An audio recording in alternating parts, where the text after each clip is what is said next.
अध्यक्ष महोदय, सन 2023 आणि 24च्या पुरवणी मागण्यांवर चर्चा करण्यासाठी मी उभा आहे। त्यामध्ये नगर विकास विभागाच्या बाब क्रमांक 110, 112 आणि अन्य, त्याच सोबत महसूल व वन विभागाच्या बाब क्रमांक 63 संदर्भामध्ये काही सूचना आणि काही मागण्या मी करणार आहे।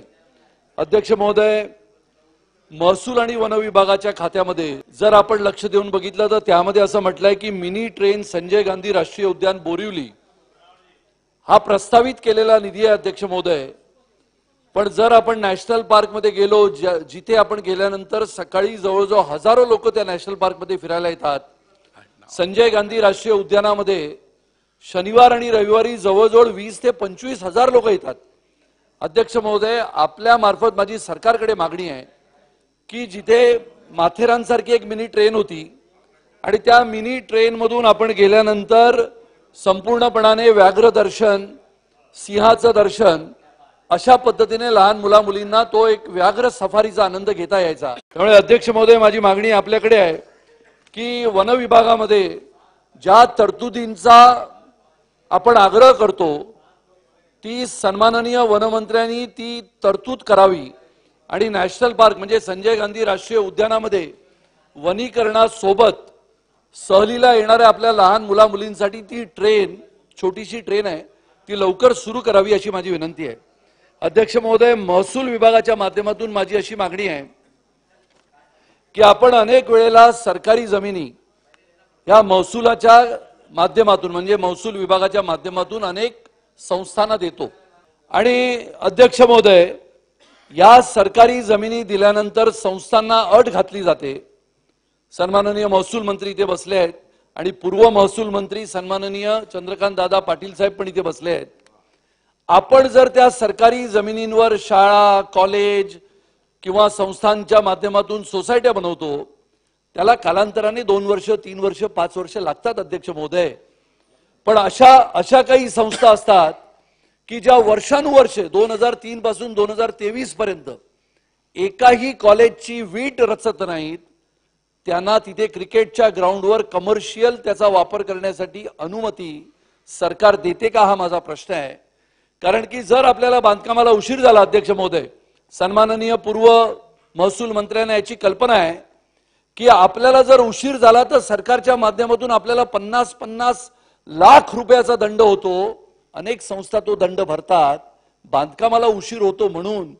पण ज्या सरकारी जमिनीवर कॉलेज किंवा शाळा उभारण्यासाठी वर्षानुवर्ष एकही वीट रचली जात नाही अध्यक्ष महोदय, त्यांच्यावर माझी विनंती आहे महसूल मंत्र्यांना की त्यांनी अशी ज्या संस्था आहेत, अशा ज्या संस्था आहेत ज्यांना ह्या जमिनी दिल्या गेल्या आहेत ते करावं, ज्याच्यातून आपल्याला महसुलाचं उत्पन्न होईल। अध्यक्ष महोदय, आपण मागच्या वेळेला असं ठरवलं होतं की ज्यांच्याकडे सरकारी जमिनी सोसायट्या बांधायला दिलेत, मध्यमवर्गीय सोसायट्या मुंबई शहरामध्ये महसूल खात्याच्या माध्यमातून जमिनीवर उभ्या राहिल्या, त्यांना पूर्वी आपण 15% आरआरचा, ज्याच्या बाबतीत आपण चर्चा केली होती, आणि 15% आरआरचा रेट भरून त्यांना त्या ओनरशिप करता येतील आणि मुंबई शहरामध्ये राहत असलेल्या हजारो कुटुंबांना त्याचा लाभ होईल। पण आरआरचा 15% भरण्यासाठी सुद्धा त्या लोकांकडे तेवढे पैसे नाहीत, कारण का मुंबईचा आरआर हा फार मोठ्या प्रमाणात वाढला गेलाय। त्यामुळे सरकारकडे मागणी केली होती, त्याला सकारात्मक उत्तर देण्याचं काम सन्माननीय महसूल मंत्र्यांनी केलं होतं की 5% पर्यंत आपण ती जागा ओनरशिपच्या माध्यमातून त्या सगळ्या संस्थांना देण्यात येईल। त्याबद्दल सुद्धा माननीय महसूल मंत्री सरकार म्हणून त्याचा विचार करतील। चिल्ड्रन्स एड सोसायटी नावाची एक संस्था आहे अध्यक्ष महोदय, आणि त्याच्या माध्यमातून महसूलने या लहान मतिमंद मुलांसाठी, दिव्यांगांसाठी चेंबूर येथे दिलेली जागा आहे अध्यक्ष महोदय। या महसूल खात्याच्या माध्यमातून त्या जमिनीवर इतकी अतिक्रमण होत आहेत की लहान लहान बालकं, म्हणजे जर आपण कधी तिथे गेलात तर ती लहान मुलं मुली ज्यांच्या विकासासाठी सरकारने ती जागा दिली आहे, त्या जागेवर प्रचंड प्रमाणामध्ये अतिक्रमण आहे। माझी विनंती महसूल मंत्र्यांना आहे की कृपया करून आपण त्या भागाचा दौरा करावा। चिल्ड्रन्स एड सोसायटीला जी जमीन दिलेली आहे त्याच्यावर लहान मुलांचा, विशेष करून दिव्यांगांचा, त्यांच्या आयुष्याचं कल्याण होईल असा विकास करण्याचं काम या सरकारच्या माध्यमातून होण्याची गरज आहे।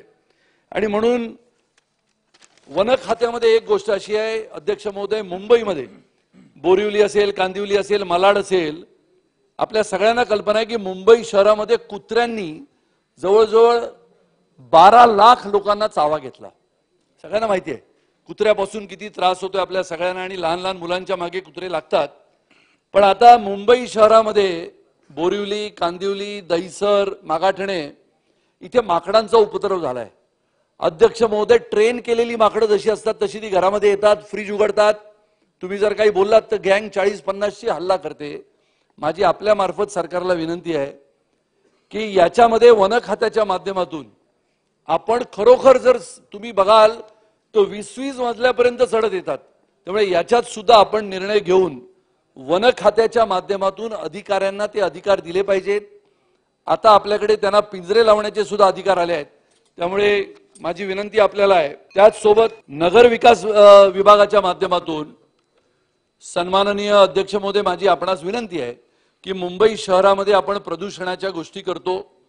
प्रत्येक मुंबईतील सदस्य असेल, महाराष्ट्रातील आपला सन्माननीय सदस्य असेल, प्रत्येक वेळेला आपण सांगतो की प्रदूषण विरहित महाराष्ट्र किंबहुना प्रदूषण मुक्त मुंबई आपल्याला करायची आहे. पण माझी आपल्याला विनंती आहे आणि सरकारला माझी विनंती आहे की मुंबई शहरामधले सिमेंट प्लांट, ज्याला आपण रेडीमिक्स सिमेंटचे प्लांट म्हणतो, मुंबईमध्ये बोरिवली आणि दहिसरमध्ये एक सिमेंट प्लांट असा उभा आहे की त्या सिमेंट प्लांटला महाराष्ट्राच्या पोल्युशन कंट्रोल बोर्डाने परवानगी दिली. अध्यक्ष महोदय, नागरिकांनी असंतोष दाखवला. आजूबाजूला सगळ्या इमारती आणि सिमेंटचा धूर त्यांच्या घरामध्ये जातो. 2-2 हॉस्पिटल तिथे आहेत. माझी मागणी आपणाकडे आहे की दहिसर आणि बोरिवलीच्या मध्ये असलेला देवीदास लेन येथे असलेला हा प्रकल्प तातडीने बंद करण्याचे निर्देश सन्माननीय अध्यक्षांनी आमच्या सरकारकडे द्यावेत.